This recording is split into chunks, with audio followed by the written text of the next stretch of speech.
Atenção! O programa a seguir pode conter linguagem de baixo calão. Siga adiante por sua conta. Fala galera, eu sou o Rafael, bem-vindos ao podcast Território Zero.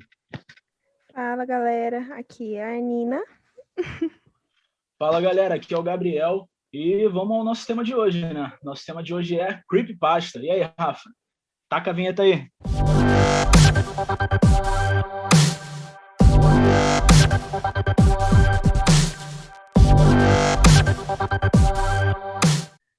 Então, pessoal, para vocês que são bem novos aqui, né?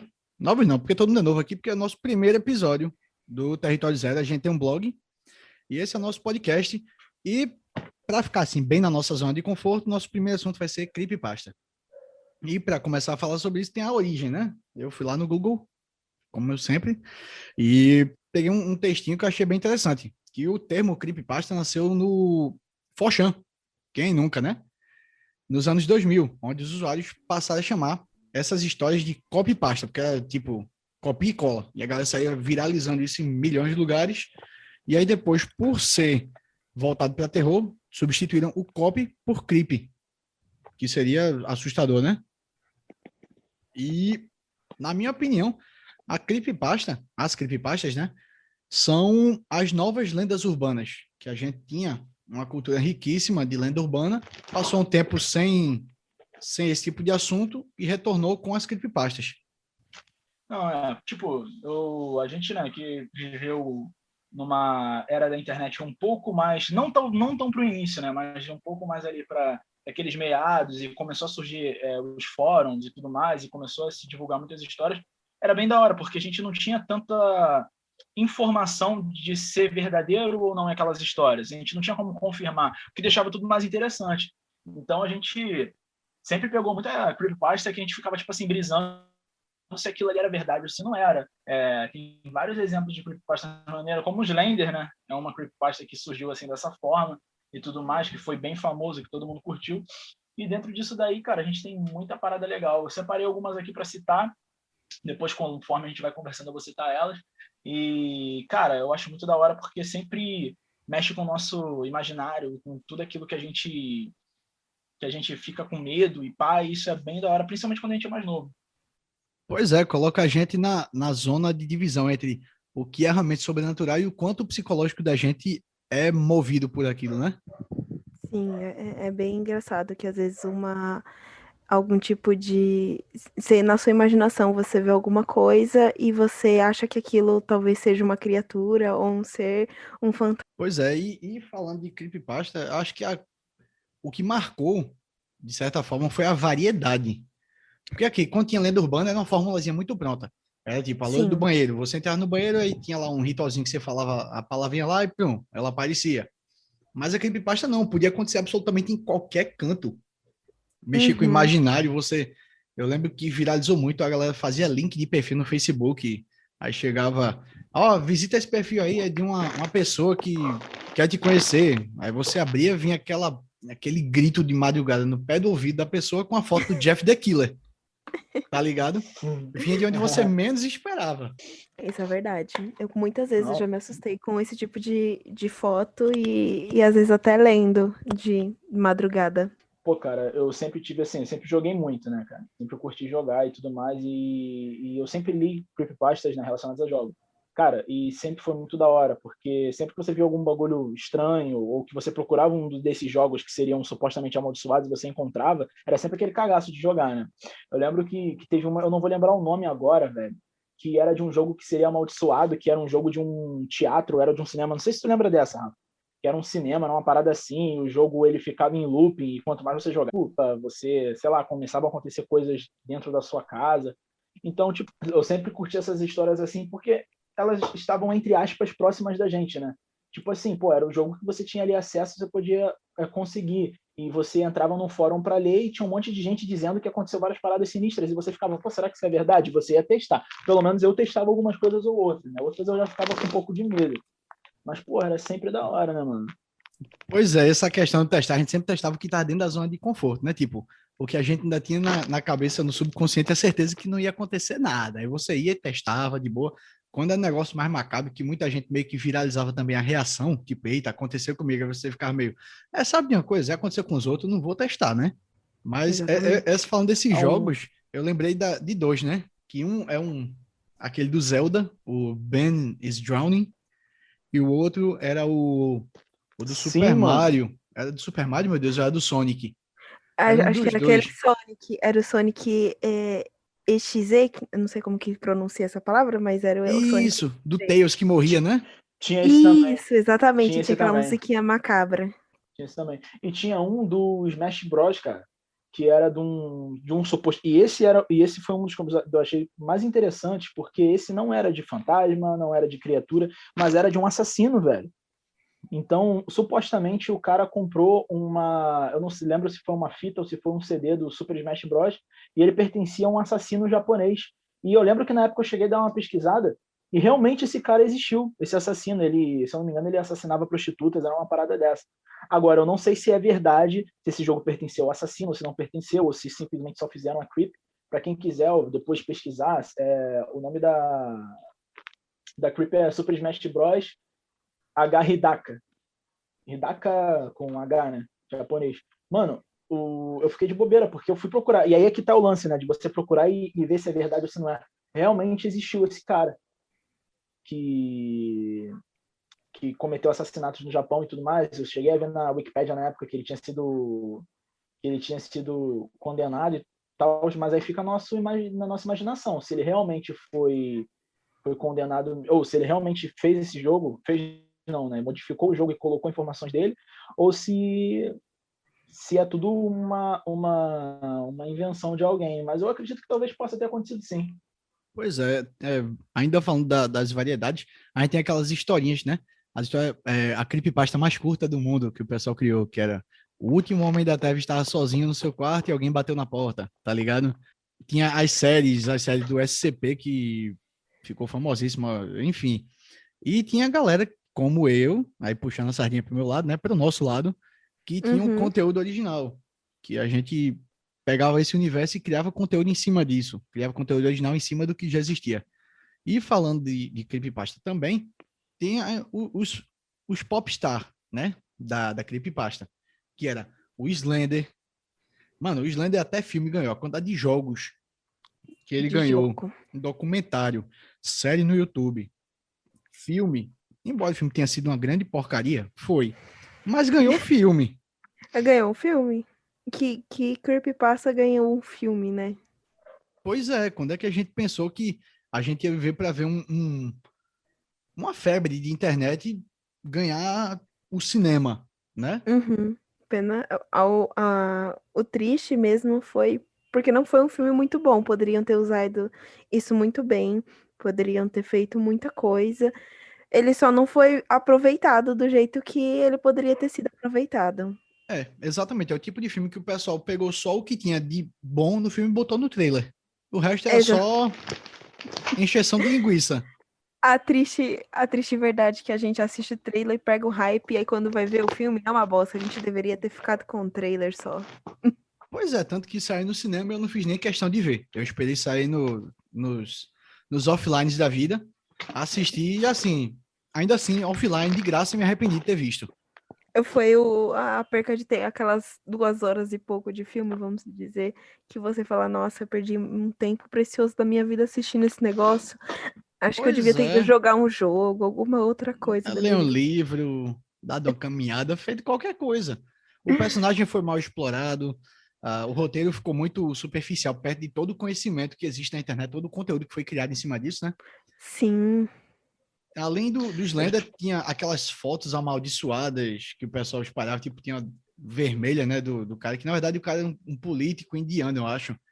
E a galera tinha espalhado uma foto dele toda com vermelha, e aí se você olhasse por mais 5 segundos, você ficava amaldiçoado. Tinha aquela série que Isso. passava no manicômio também, os Holders, né? Que cada manicômio tinha uma pessoa, enfim, alguma coisa assim. E principalmente a SCP. A SCP foi um auge em termos de Cara, creepypasta, porque a eu, galera que eu, criou um pouquinho, e o resto da galera foi criando o resto. eu sempre quis entender, velho, o que foi esse SCP. Eu lembro que na época eu não procurei muito. eu li algumas. Eu lembro que era dividido por números, né? SCP e um código. Isso. E, cara, eu li algumas coisas. Eu li um que era tipo um. O que eu entendi, né? Superficialmente, eu não sei se você me corrige se eu estiver enganado, era que a SCP seria um departamento meio que secreto que cuidava de assuntos não comuns ou de assuntos sobrenaturais. Eu lembro que tinha uma que virou até um jogo, que era de um colégio, né? De uma escada de um colégio, que a escada ia descendo direto e tinha alguma criatura na escada, um bagulho assim. SCP-87.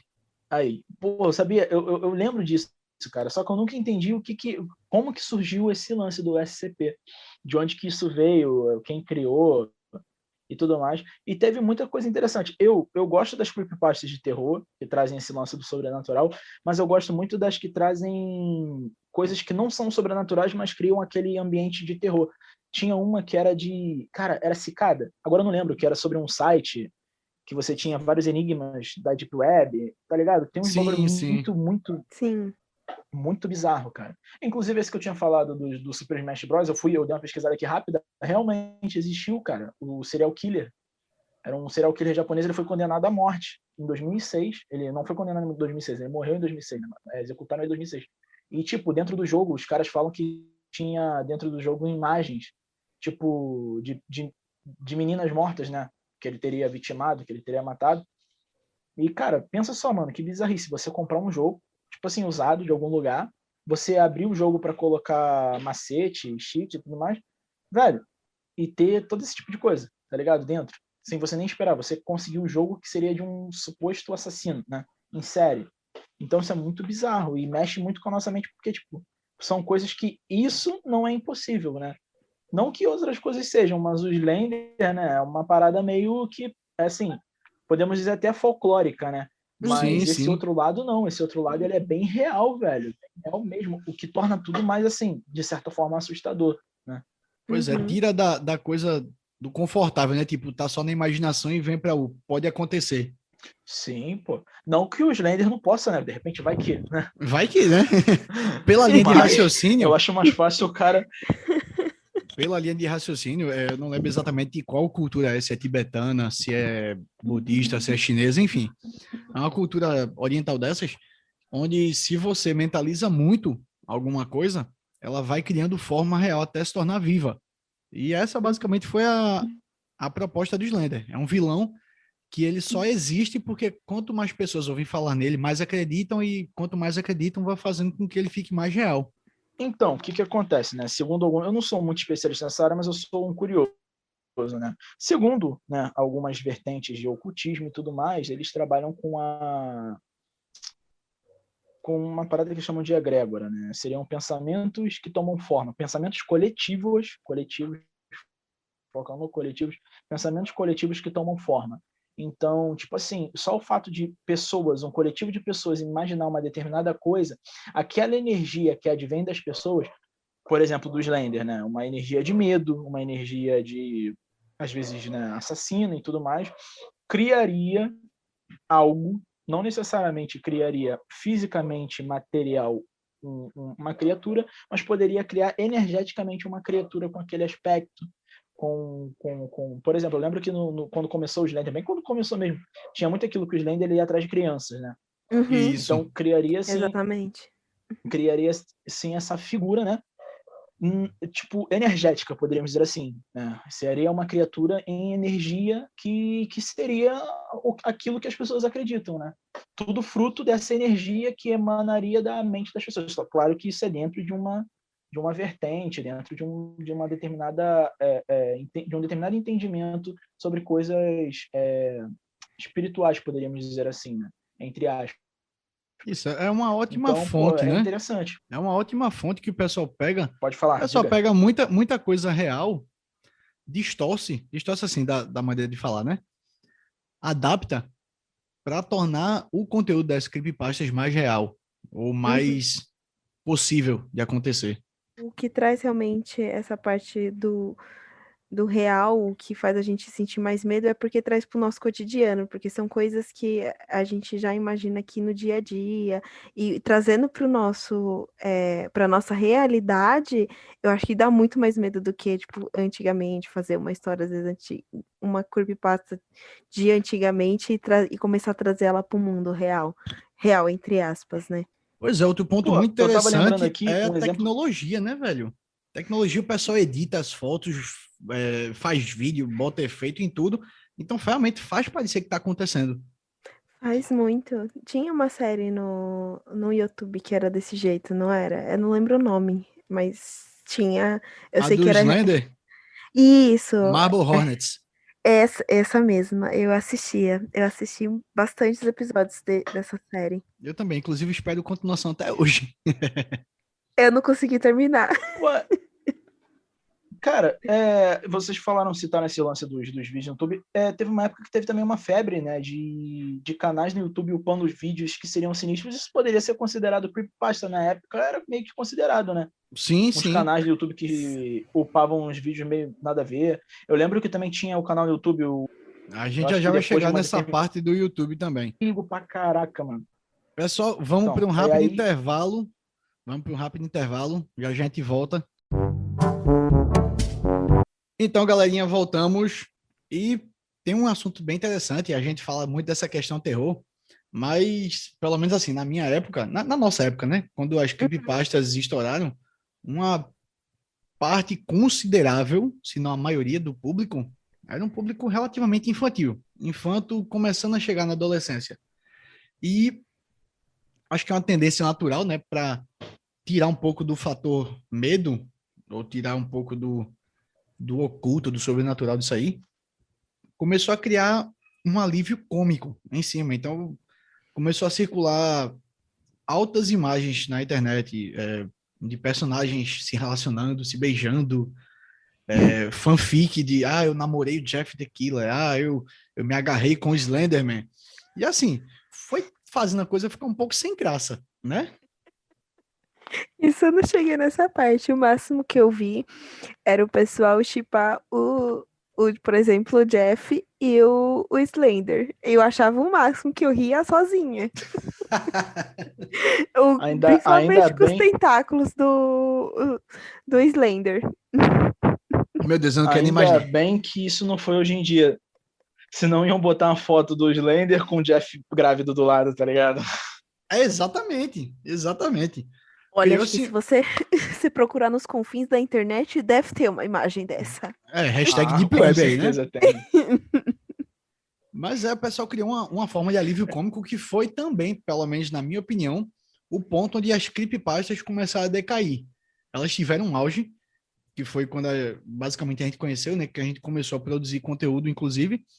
E quando, acho que 2 anos, 3 anos depois, o pessoal começou com essas invenções e, particularmente, para mim, foi perdendo a graça. Eu creio que para muita gente foi quando começou a decair mesmo. Foi quando o público começou a migrar para essas novas formas de conteúdo, né? Que era mais leve, um negócio mais tranquilo de ver, que não causava medo, a pessoa conseguia dormir de noite. E aí os blogs que realmente tinham aquele trabalho em cima do terror começaram a dar uma diminuída, né? Começaram a perder o foco nisso aí. Eu acho, na minha opinião, né, eu creio também, não foi acho que só isso, chegou na parte as pessoas pararam de se esforçar para criar conteúdos novos. Por exemplo, às vezes os próprios escritores ou as pessoas que mandavam, às vezes, contos, eles pararam de tentar se esforçar tanto para criar conteúdos melhores. Tipo, fazia uma história meia boca porque sabia que alguém ia postar ou alguma coisa assim. E acabou que o pessoal foi deixando por deixar de consumir, aí foi diminuindo, e acabou que Isso. meio foi só o declínio. Eu imagino que tenha sido isso. Também teve a questão de, assim, já chegando no nosso próximo tópico, teve a questão de que houve um boom, né? Quando chegou essa época de creepypasta, todo mundo não só queria produzir conteúdo, como todo mundo queria ter um blog, todo mundo queria ter uma fonte de prover esse material. Então, assim, Uhum. teve uma explosão. Todo mundo tinha blog. Era tipo Tudo. Terror A, Terror B, Terror C, todo mundo tinha um blog, pelo menos para dizer que tinha, tá ligado? Nem que fosse para postar uma história só, mas tinha. E aí Tinha. tinha uma competição saudável, né? Que eram as parcerias. Eu lembro de ter altos parceiros que, inclusive, ainda estão até hoje nesse meio do terror. E tinha uma galera que era muito sem noção. A galera postava um conteúdo nada a ver, tipo creepypasta, aí My Little Pony e música. Aí, pô, velho, o cara não tinha foco nenhum. Tá só pegando o que tivesse pela frente, só que desse atenção, né? Que desse visualização. Visualização. Aí empurrava o pé. Exatamente. Fora que eu acho que muita gente também chegou na parte do eu estou cansando de ler, talvez seja isso também. Às vezes todo mundo tem, acho que chega na parte da ressaca literária, que você já leu tanto que uma hora você enjoa de ler e você não quer mais ler. E aí foi onde também chegou a parte das plataformas, né? Dos YouTubes da vida, que você deixava o vídeo rolando lá e só ia escutando. Isso, exatamente. A gente, quando começou, a gente era em blog, né? E todo mundo tinha um blog. Era gratuito, era um negócio fácil de fazer, era Blogspot. E todo mundo gostava, porque no blog, na época da gente, o auge do conteúdo era edição de imagem, colocar um videozinho curtinho e tal. Mas como tu falou mesmo, chegou um momento que o pessoal estava cansando de ler, o pessoal queria uma forma diferenciada de conteúdo. E Uhum. até hoje, né, eu creio que isso perdurou, foi quando a turma migrou para o YouTube. E aí eu tenho um parceiríssimo meu, que até hoje está lá, que é o Felipe Dossier. Dossier do Felipe, que está firme e forte no YouTube, tá fazendo direto parceria com grandes canais, eu esqueci o nome do cara lá, toda vez eu esqueço. Enfim, ele tá em alta até hoje, porque ele meio que foi acompanhando essa onda, né? Para onde a onda foi indo, ele foi caminhando junto. E aí muita gente permaneceu e ficou firme nisso até hoje por conta disso. Eu não faço ideia. Hoje em dia, a nova febre são justamente os podcasts, né? É onde a gente está se arriscando agora. Mas a gente tem que. Pelo menos a fórmula na minha cabeça é essa. A coisa vai encaminhando para o lado e a galera vai ter que ir migrando junto. Tipo, infelizmente, todo o trabalho que foi feito antes vai ficando para trás, você vai ter que ir adaptando. Hoje em dia, as coisas elas estão muito mais fluidas, né? A gente tem muito mais acesso à informação, a gente tem muitas mais plataformas de acesso à informação e que atendem diversos públicos, né? Hoje você vê, um exemplo é o TikTok, que, pô, cara, tem uma mina que trabalha com conteúdo, assim, de histórias, né? Eu não sei se chama de histórias aterrorizantes, eu não lembro qual é o nome que ela coloca na parada. Ela tá em alta, contando histórias de terror, ou contando histórias sinistras, né, e tudo mais, numa plataforma onde ela usa, tipo, 2 minutos para contar a história, 1 minuto, de maneira bem rápida, sucinta e atingindo o ponto que ela quer atingir, né, que é trazer essa informação aterrorizante, podemos dizer assim.